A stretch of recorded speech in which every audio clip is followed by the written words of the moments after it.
जय हिंद दोस्तों। आज पिछले क्लास में जो 71 तक पढ़ा दिए थे, अब पढ़ाएंगे अनुच्छेद 72। अनुच्छेद 72 क्या कहता है? राष्ट्रपति क्या करता है? अनुच्छेद 72 के तहत, आर्टिकल 72 के तहत राष्ट्रपति क्या कर सकता है? क्षमा दान कर सकता है। अनुच्छेद 72 के तहत राष्ट्रपति क्षमा कर सकता है, फांसी की सजा को माफ कर सकता है। कौन? राष्ट्रपति। ठीक। राज्यपाल जो होगा, राज्यपाल 161 के तहत, जो राज्यपाल होगा वो 161 के तहत क्या कर सकता है? सजा को माफ कर सकता है, लेकिन फांसी की सजा को माफ नहीं कर सकता। फांसी की सजा को कौन माफ करेगा? तो राष्ट्रपति माफ करेंगे। किस अनुच्छेद के तहत? अनुच्छेद 72 के तहत। अनुच्छेद 73 कहता है संघ की कार्यप्रणाली को आसान बनाने के लिए राष्ट्रपति क्या बनाएंगे? कानून बनाएंगे। संघ की कार्यपालिका कार्यप्रणाली को आसान बनाने के लिए राष्ट्रपति क्या बनाएंगे? कानून बनाएंगे। ठीक। इंपॉर्टेंट अनुच्छेद 74 ये इंपॉर्टेंट है अनुच्छेद हमारा।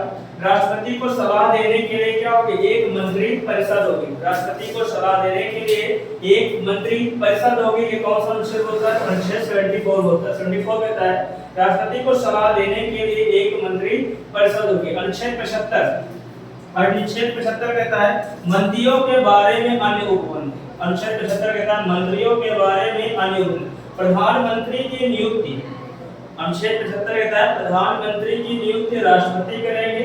ठीक। प्रधानमंत्री की सलाह पर अन्य मंत्रियों की नियुक्ति कौन करेगा? राष्ट्रपति करेगा। प्रधानमंत्री की सलाह पर अन्य मंत्रियों की नियुक्ति राष्ट्रपति करेंगे। जो मंत्री परिषद, जो मंत्री होंगे, कितने प्रकार के मंत्री होते हैं? तो संविधान 4 प्रकार के मंत्री होता है। कैबिनेट मंत्री, राज्य मंत्री, स्वतंत्र प्रभार मंत्री या इनको राज्य मंत्री बोला जाता है। और चौथे नंबर कौन से होंगे? उपमंत्री। ठीक। कैबिनेट मंत्री, राज्य मंत्री, स्वतंत्र प्रभार मंत्री या राज्य मंत्री और कौन से? उपमंत्री। अनुच्छेद 76 क्या कहता है? Attorney general. आर्टिकल 76 कहता है अटॉर्नी जनरल या महान्यायवादी। मोस्ट इंपोर्टेंट अनुच्छेद है हमारा कौन सा? महान्यायवादी। अनुच्छेद 76 क्या बोलता है? महान्यायवादी। ठीक। किस अनुच्छेद के तहत? अनुच्छेद 76। जो अटॉर्नी जनरल है या भारत सरकार का सबसे बड़ा विधि अधिकारी होता है। कौन? अटॉर्नी जनरल भारत सरकार का क्या है? सबसे बड़ा विधि अधिकारी है। ठीक। इसका जो वेतन होता है संचित निधि से नहीं दिया जाता। ठीक। इसका वेतन प्रधानमंत्री कोष से दिया जाता है। प्रधानमंत्री कोष से दिया जाता है। महान्यायवादी भारत सरकार का सबसे बड़ा विधि अधिकारी होता है। महान्यायवादी को जो वेतन होता है संचित निधि से नहीं दिया जाता। इसका वेतन प्रधानमंत्री कोष से दिया जाता है। अगर मान लो कोई भारत सरकार का कोई केस हो जाता है तो इस मुकदमे को कौन देखेगा? तो भारत का महान्यायवादी या अटॉर्नी जनरल देखेंगे। किस अनुच्छेद में लिखा है? अनुच्छेद 76 में लिखा है। महान्यायवादी बनने के लिए सुप्रीम कोर्ट के जज के बराबर योग्यता होनी चाहिए। महान्यायवादी बनने के लिए क्या होना चाहिए? सुप्रीम कोर्ट के जज के बराबर योग्यता होनी चाहिए। यहाँ भारत सरकार का सबसे बड़ा क्या होता है? विधि अधिकारी होता है। इसके बाद अनुच्छेद 77 केंद्र सरकार के कार्यों का क्या करता है? संचालन करता है। अनुच्छेद 77 केंद्र सरकार के सदस्यों का केंद्र सरकार के कार्यों का संचालन करता है। कौन? केंद्र सरकार के सदस्य केंद्र सरकार के कार्यों का संचालन करता है। अनुच्छेद 78। ये पिछली बार एसएससी में पूछा गया क्वेश्चन। SSC CGL. ठीक है, एसएससी सीजीएल में आया क्वेश्चन है। ये प्रधानमंत्री का कर्तव्य होगा। किसका? प्रधानमंत्री या पीएम का या प्रधानमंत्री का यह कर्तव्य होगा कि संसद की कार्यवाही की जानकारी किसको दे? राष्ट्रपति को दे। संसद में जो भी कार्यवाही हो रही है उसकी जानकारी किसको दे? राष्ट्रपति को दे। प्रधानमंत्री के क्या होगा? कर्तव्य होगा। संसद की कार्यवाही की जानकारी किसको दे? राष्ट्रपति को दे। इसके बाद अगला जो हमारा अनुच्छेद आएगा आर्टिकल 79 आएगा। 79 अनुच्छेद को देखते हैं। ठीक। अनुच्छेद 79 मोस्ट इंपोर्टेंट है, ये पेपर में आए हुए क्वेश्चन है। संसद 79 अनुच्छेद कौन सा? 79। पहले संसद देख लेते हैं। ठीक। कौन सा? संसद भी कितने प्रकार के हैं? संसद में कितने सदन होते हैं? पेपर में अगर आ जाए तो 2 सदन, एक लोकसभा, एक राज्यसभा और एक कौन सी होती? राष्ट्रपति। ठीक। तो संसद में बताया था, एक 9 बताया था आपको सरला सरला संसद की 79, ला से राज्यसभा 80, ला से लोकसभा है 81। संसद किस संसद में आ जाएगी 79 में आ जाएगी। लोकसभा और कौन से नहीं राज्यसभा, तो राज्यसभा किस अनुच्छेद में आ जाएगी तो 80 में, लोकसभा किस अनुच्छेद में आ जाएगी 81 में, राष्ट्रपति किस अनुच्छेद में आएंगे तो 52 में आएंगे, राष्ट्रपति किस अनुच्छेद में आएगा तो 52 में आएगा। अगला देखो राज्यसभा में अधिकतम सीटें कितनी हैं तो 250 सीटें अधिकतम है, वर्तमान सीटें कितनी हैं 245 सीटें हैं। इसमें 12 सदस्यों को कौन मनोनीत करता है तो राष्ट्रपति मनोनीत करते हैं। किस अनुच्छेद के तहत अनुच्छेद 331 के तहत 12 सदस्यों को कौन मनोनीत करता है तो राष्ट्रपति नियुक्त करते हैं। किस अनुच्छेद के तहत अनुच्छेद 331 के तहत। अगला देखो जो लोकसभा में अधिकतम सीटें कितनी है 552 है। इसमें 2 सीटों को हटा दिया गया है अमेंडमेंट 104 के तहत, 2 सीटों को क्या कर दिया गया हटा दिया गया है अमेंडमेंट 104 के तहत। ठीक, वर्तमान सीटें कितनी है तो 543 सदस्य वर्तमान सीटें। ठीक, वर्तमान सीटें या प्रेजेंट सीटें कितनी है 543 सीटें हैं। ठीक, जो लोकसभा है लोकसभा का कार्यकाल कितने वर्ष होता है तो लोकसभा का कार्यकाल 5 वर्ष होता है, राज्यसभा का कार्यकाल 6 वर्ष होता है। लोकसभा का कार्यकाल कितने वर्ष होता है 5 वर्ष होता है, राज्यसभा का कार्यकाल 6 वर्ष होता है और राष्ट्रपति का कार्यकाल जो होता है वो कितने वर्ष होता है 5 वर्ष होता है। लोकसभा को कैसा सदन बोला जाता है तो लोकसभा हमारी एक निम्न सदन है।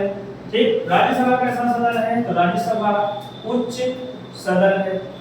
ठीक, राज्यसभा को कभी भंग नहीं किया जा सकता, राज्यसभा को क्या किया कभी भी भंग नहीं किया जाता है। ये निम्न सदन है, ये उच्च सदन है। ठीक, राज्यसभा को कभी भी भंग नहीं किया जाता। इसमें क्या होता है कि जैसे 245 सदस्य हैं तो 245 सदस्य में हर 2 साल बाद 1/3 सदस्य आते हैं और हर 2 साल बाद 1/3 सदस्य क्या होते हैं चले जाते हैं। 1/3 आए और 1/3 क्या हो गए चले गए। कितने हर 2 साल बाद, कितने साल बाद 2 साल बाद। इसके बाद क्या होगा, इसीलिए कभी भी क्वेश्चन ये आ जाए कि राज्यसभा का कार्यकाल क्या होता है तो राज्यसभा एक स्थायी सदन है जिसको कभी भंग नहीं किया जा सकता है। राज्यसभा के सदस्यों का कार्यकाल आ जाए तो कितना लगाएंगे 6 वर्ष लगाएंगे।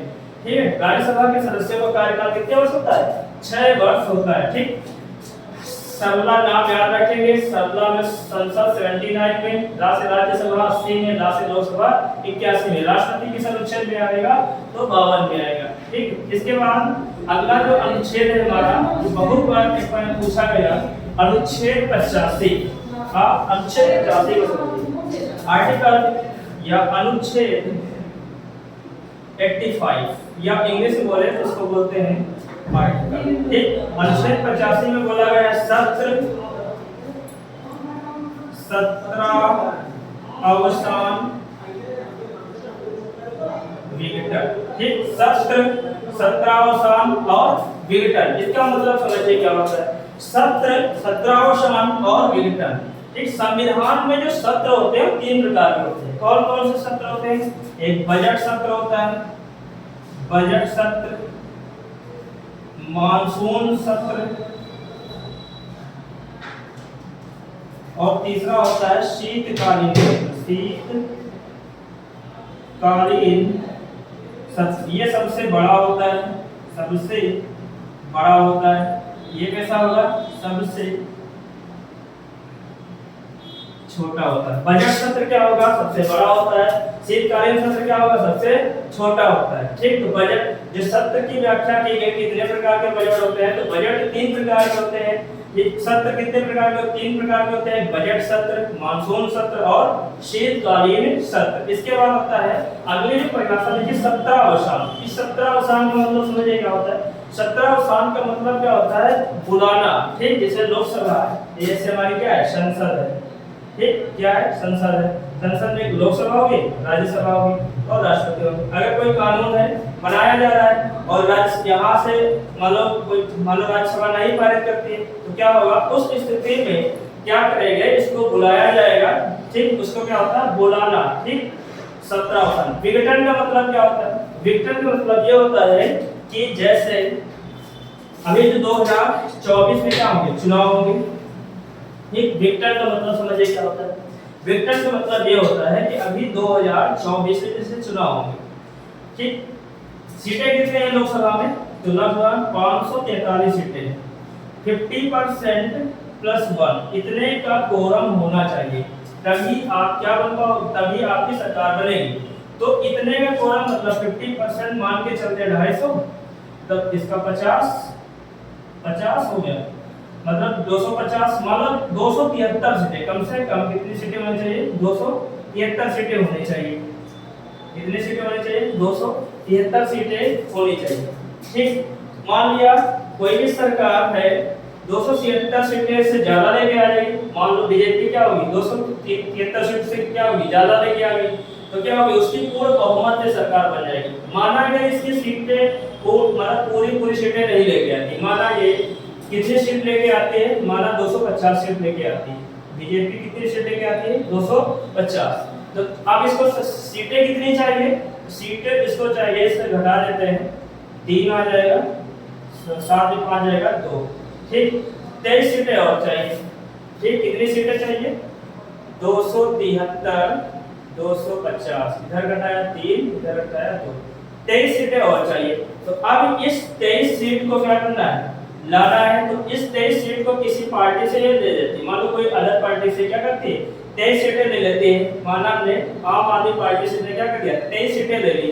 तो जब ये 23 सीटें ले लेती तो इसका जो बढ़ोतरी या कोरम है वो क्या हो जाएगा? पूर्ण हो जाएगा, मतलब 50% वन का रेशियो क्या हो जाएगा? पूर्णतः हो जाएगा, और वो सरकार चलने लगेगी। सरकार चल रही थी, बढ़िया सरकार चल रही, 2024 से लेके कब तक चली? 2026 तक का माना। ठीक, कब तक चली? 2026 तक।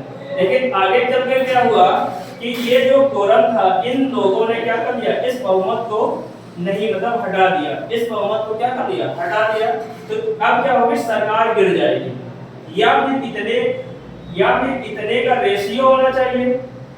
अगर इतना बहुमत नहीं सिद्ध कर पाते हो तो सरकार क्या कर जाएगी? गिर जाएगी। इसको विघटन करने का काम कौन करेगा? ये पावर होगी किसके पास? राष्ट्रपति के पास। ये पावर या शक्ति किसके पास होगी? राष्ट्रपति के पास। ठीक, समझ में आया विघटन क्या होता है?